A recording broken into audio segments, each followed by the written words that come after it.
এই মুহূর্তে আমরা দেখতে পাচ্ছি পরবর্তী 5 দিনে দেশের উত্তর পূর্ব অঞ্চলে শক্তিশালী কালবৈশাখী ঝড় ও ভারী বৃষ্টিপাতের সম্ভাবনা রয়েছে প্রায় 30 মিলিমিটার পর্যন্ত। এই সময় দেশ জুড়ে এবং দক্ষিণবঙ্গ এবং উত্তরবঙ্গের একাধিক জেলায় ভ্যাপসা গরমের তীব্রতা বেশ বৃদ্ধি পেতে পারে এই মুহূর্তের আপডেট অনুযায়ী। আসসালামু আলাইকুম সুপ্রিয় দর্শক, চলে আসলাম আজকের আরও একটি গুরুত্বপূর্ণ আবহাওয়ার আপডেট নিয়ে। আজ 28শে মে মঙ্গলবার। কেমন থাকতে পারে আজকের আবহাওয়া? আগামী 10 দিনে কোন কোন জেলাগুলোতে বৃষ্টিপাতের সম্ভাবনা রয়েছে, সেই সাথে উত্তর থেকে দক্ষিণবঙ্গ, ভারতের আসাম, ত্রিপুরা এবং বাংলাদেশের কোন কোন জেলাগুলোতে ভারী থেকে অতি ভারী বৃষ্টিপাতের সম্ভাবনা রয়েছে এবং ঘূর্ণিঝড় রেমাল যেটি তাণ্ডব চালিয়ে ইতিমধ্যে বিলুপ্ত হতে চলেছে এবং এই বিষয়ে কি বলছে আজকের আবহাওয়ার রিপোর্টে জানিয়ে দেব। সম্পূর্ণ বিস্তারিত বিরতির সঙ্গে থাকুন। আর আপনি কোন জেলা থেকে আমাদের আবহাওয়ার খবরটি দেখছেন, অবশ্যই আপনার জেলার নামটি আমাদের কমেন্ট বক্সে জানিয়ে দিবেন। আর সবার আগে সবার প্রথম সঠিক খবর জানতে আমাদের চ্যানেলটিকে সাবস্ক্রাইব করে রাখুন। সরাসরি স্যাটেলাইটের মাধ্যমে এখানে আমরা দেখতে পাচ্ছি বরিশাল এবং পিরোজপুর, তার মতিরহাট, ফরিদগঞ্জ, নোয়াখালী এবং রয়েছে লাকসাম, এইসব অঞ্চলে হালকা থেকে মাঝারি ধরনের বৃষ্টি ও ভারী বৃষ্টিপাতের সম্ভাবনা দেখা যাচ্ছে থেকে রাতের মধ্যে। আর এদিকে দেখতে পাচ্ছি খাগড়াছড়ি, তারপর মানিকছড়ি, তারপর হাটহাজারী, চট্টগ্রাম বিভাগের অধিকাংশ জেলায় আজ মেঘলা থেকে আংশিক মেঘলা আকাশ সহ হালকা থেকে বিক্ষিপ্ত বৃষ্টিপাতের সম্ভাবনা রয়েছে এই বরিশাল এবং চট্টগ্রাম বিভাগের অধিকাংশ জেলায়। আর এদিকে আমরা দেখতে পাচ্ছি সিলেট বিভাগের উপরে ঘূর্ণাবর্ত বা যে নিম্নচাপটি রয়েছে সেটা আগামী 6 ঘন্টার মধ্যে চলে যাবে। এরপর সিলেট বিভাগের আকাশও বেশ পরিষ্কার হয়ে আসবে। আর এদিকে আমরা দেখতে পাচ্ছি ঢাকা, ফরিদপুর, তারপর রয়েছে শিবচর, দোহার, মুকসাদপুর, ঠেমরাই, তারপর নাগপুর, শিবালয়, এই অঞ্চলগুলোর আকাশ প্রায় পরিষ্কার হয়ে আসছে আজ দুপুরের পর থেকে। আর এদিকে আমরা দেখতে পাচ্ছি রাজশাহী বিভাগে রাজশাহী, সিংড়া, বগুড়া, তারপর চাঁপাইনবাবগঞ্জ, এই অঞ্চলের আকাশ প্রায় পরিষ্কার হয়ে আসছে আজ দুপুরের পর থেকেই। এরপর আমরা দেখতে পাচ্ছি রংপুর, তারপর রয়েছে ঠাকুরগাঁও, তার পঞ্চগড়, কুড়িগ্রাম, তারপর গাইবান্ধার আকাশ প্রায় পরিষ্কার হয়ে গেছে।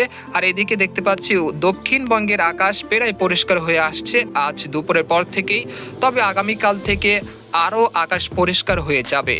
এবার আমরা সরাসরি বৃষ্টি বা বজ্র বৃষ্টি আজ মূলত চট্টগ্রাম বিভাগের অধিকাংশ জেলায় বৃষ্টিপাতের সম্ভাবনা রয়েছে। আমরা দেখতে পাচ্ছি রাত 8টার দিকে চট্টগ্রাম, তারপর হাটহাজারী, তারপর ফেনী, তারপর রয়েছে খাগড়াছড়ি, মানিকছড়ি, তারপর রয়েছে নোয়াখালী, তারপর রয়েছে কুমিল্লা, এই অঞ্চলগুলোতে হালকা থেকে মাঝারি ধরনের বৃষ্টি বা বজ্র বৃষ্টি হতে পারে।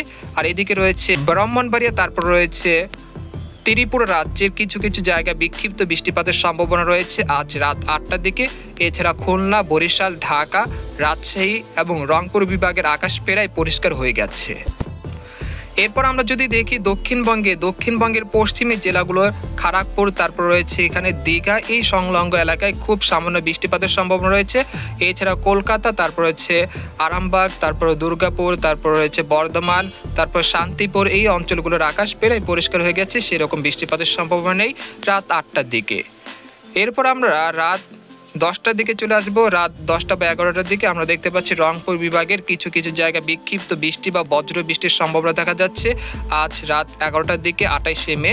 আমরা দেখতে পাচ্ছি এখানে পীরগঞ্জ, সৈয়দপুর, তারপর রয়েছে দিনাজপুর, তারপর রয়েছে পঞ্চগড়, এদিকে রয়েছে কুড়িগ্রাম, এই অঞ্চলে হালকা থেকে মাঝারি ধরনের বৃষ্টি বা বজ্র বৃষ্টি হতে পারে। আর এদিকে রয়েছে সিলেট বিভাগে সিলেট, মৌলভীবাজার, তারপর রয়েছে এই অঞ্চলগুলোতে খুব সামান্য বৃষ্টিপাতের সম্ভাবনা রয়েছে। আর এদিকে রয়েছে শিলচর, আর এদিকে রয়েছে ভারতের ত্রিপুরা রাজ্য, এই অঞ্চলে খুব সামান্য বৃষ্টিপাতের সম্ভাবনা থাকছে আজ রাত 11টার দিকে। আর এই অঞ্চলে দেখতে পাচ্ছি রাজশাহী, ঢাকা, খুলনা, বরিশাল বিভাগের আকাশ প্রায় পরিষ্কার রয়েছে, সেরকম বৃষ্টিপাতের সম্ভাবনা নেই আজ রাতে। এরপর আমরা রাত 3টার দিকে চলে আসলাম। আমরা দেখতে পাচ্ছি সিলেট বিভাগের অধিকাংশ জেলা এবং রংপুর বিভাগের কিছু কিছু জায়গায় বিক্ষিপ্ত বৃষ্টি বা বজ্র বৃষ্টি হচ্ছে। আর চট্টগ্রাম বিভাগের চট্টগ্রাম, ফেনী, তারপর কুতুবদিয়া, খাগড়াছড়ি, আর এদিকে রয়েছে টেকনাফ, এই অঞ্চলে খুব সামান্য বৃষ্টিপাতের সম্ভাবনা রয়েছে। সেই সাথে উপকূলবর্তী জেলাগুলোতে দমকা বা ঝড়ো হওয়া অব্যাহত রয়েছে প্রায় 30 থেকে 40 কিলোমিটার বেগে। আর এদিকে রয়েছে দক্ষিণবঙ্গের জুড়ে কিন্তু আবহাওয়া প্রায় পরিষ্কার রয়েছে, সেরকম বৃষ্টিপাতের সম্ভাবনা নেই। তবে উত্তরবঙ্গের আলিপুরদুয়ার, কোচবিহার, জলপাইগুড়ি, শিলিগুড়ি, এই অঞ্চলগুলোতে আজ রাত 3টার দিকে খুব সামান্য বৃষ্টি বা বজ্র বৃষ্টি হতে পারে। এরপর আমরা পরের দিন 29 তারিখ বুধবার সকালে আসলাম। আমরা দেখতে পাচ্ছি সিলেট বিভাগে সিলেট, তারপর জয়ন্তাপুর, কানাইঘাট এই অঞ্চলে বৃষ্টি বা বজ্র বৃষ্টির সম্ভাবনা রয়েছে বুধবার সকাল 6টার দিকে। আর এদিকে রয়েছে আমরা দেখতে পাচ্ছি আলিপুরদুয়ার, কোচবিহার, উত্তরবঙ্গের কয়েকটি জেলায় বৃষ্টি বা বজ্র বৃষ্টি হতে পারে। আর এছাড়া ঢাকা, বরিশাল, খুলনা, তারপর রাজশাহী বিভাগের আকাশ প্রায় পরিষ্কার রয়েছে, সেরকম বৃষ্টিপাতের সম্ভাবনা নেই। তারপর আমরা 29 তারিখ 10টার দিকে চলে আসলাম। এখানে আমরা দেখতে পাচ্ছি সিলেট এবং রংপুর, ময়মনসিংহ বিভাগের দু একটি জায়গা খুব সামান্য বৃষ্টিপাতের সম্ভব রয়েছে। এছাড়া দেশের ঢাকা, বরিশাল, খুলনা বিভাগের আকাশ আংশিক মেঘলা থেকে মেঘলা থাকতে পারে, তবে আপাতত বৃষ্টিপাতের সম্ভাবনা নেই। তারপরে আমরা দেখতে পাচ্ছি 29 তারিখ 2টার দিকে আসার পর আমরা দেখতে পাচ্ছি এদিকে মৌলভীবাজার, ব্রাহ্মণবাড়িয়া এই অঞ্চলে খুব সামান্য বৃষ্টিপাতের সম্ভাবনা রয়েছে। এছাড়া আগরতলা এবং ত্রিপুরা রাজ্যের দুই একটি জায়গায় 29 তারিখ দুপুর 2টার দিকে খুব সামান্য বৃষ্টিপাতের সম্ভাবনা থাকছে। এরপর আমরা দেখতে পাচ্ছি সন্ধ্যার দিকে আসার পর আমরা দেখতে পাচ্ছি সেরকম বৃষ্টিপাতের সম্ভাবনা নেই, তবে সিলেট বিভাগের দুই একটি জায়গা এবং মৌলভীবাজারের দুই একটি জায়গায় খুব সামান্য বৃষ্টিপাতের সম্ভাবনা থাকছে। এই পর্যায়ে আমরা দেখে নিব আগামী 24 ঘন্টা কোন কোন জেলাগুলোতে সর্বোচ্চ বৃষ্টিপাত রেকর্ডকৃত হতে পারে।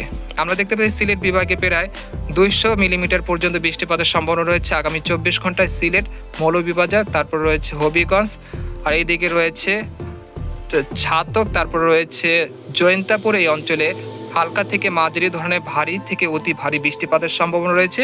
এছাড়া কুমিল্লা, তারপর রয়েছে খাগড়াছড়ি, তারপর চট্টগ্রাম, তারপর রয়েছে টেকনাফ, কুতুবদিয়া, কক্সবাজার এই অঞ্চলে হালকা থেকে মাঝারি ধরনের বৃষ্টিপাতের সম্ভাবনা থাকছে। এছাড়া দেশের উপকূলবর্তী জেলা যেমন শ্যামনগর, সুন্দরবন, তারপর রয়েছে মাঠবাড়িয়া, তারপর রয়েছে খেপুপাড়া এই অঞ্চলে খুব সামান্য বৃষ্টিপাতের সম্ভাবনা রয়েছে আগামী 24 ঘন্টা। এছাড়া ঢাকা বিভাগের ঢাকা, মাদারীপুর, ফরিদপুর এই অঞ্চলের আকাশ প্রায় পরিষ্কার রয়েছে, সেরকম বৃষ্টিপাতের সম্ভাবনা নেই। তবে ঢাকা বিভাগের কিশোরগঞ্জ, কাপাসিয়া, নরসিংদী এই অঞ্চলে হালকা থেকে মাঝারি ধরনের বৃষ্টি হতে পারে। আর এদিকে দেখতে পাচ্ছি রাজশাহী বিভাগের আকাশ প্রায় পরিষ্কার রয়েছে, তবে রংপুর বিভাগের রংপুর, ঠাকুরগাঁও, কুড়িগ্রাম, তারপর রয়েছে পীরগঞ্জ, তারপর রয়েছে এই অঞ্চলে খুব সামান্য বৃষ্টিপাতের সম্ভাবনা রয়েছে। আর উত্তরবঙ্গের আলিপুরদুয়ার, কোচবিহার, জলপাইগুড়ি, শিলিগুড়ি এই অঞ্চলে প্রায় 200 মিলিমিটার পর্যন্ত বৃষ্টিপাতের সম্ভাবনা রয়েছে আগামী 24 ঘন্টার মধ্যে।